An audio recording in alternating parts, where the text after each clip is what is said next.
think I'm going to, I don't know what's the word, preach a little bit. My opinion is that flying an ultralight isn't any harder than flying any other airplane. In fact, in some ways, it's a lot more enjoyable, especially if you love motorsports like motorcycles and ATVs and such. It has a very similar feel, except that you're in the air. Flying an ultralight isn't difficult. It requires some training. It's a lot of fun. As you can tell from some of my other videos, you get to see things that other people just never will see.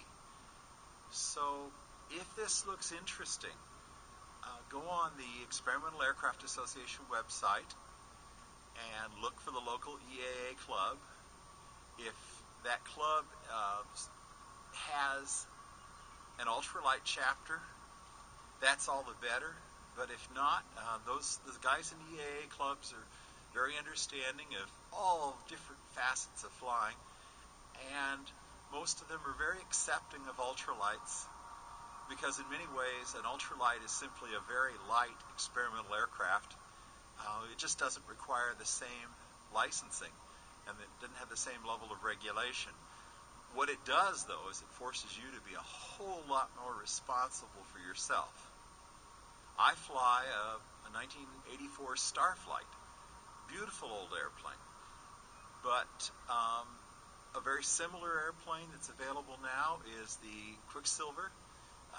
The Part 103 legal Quicksilver is a joy to fly. It's a beautiful airplane, and it's one that anyone who can afford a second car can really afford. You can buy a new one for under $20,000.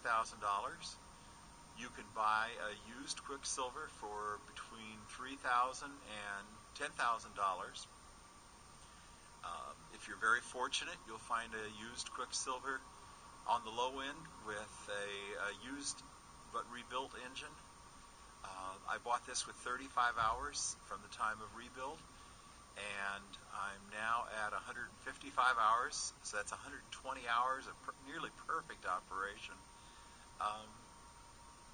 Just give it a thought.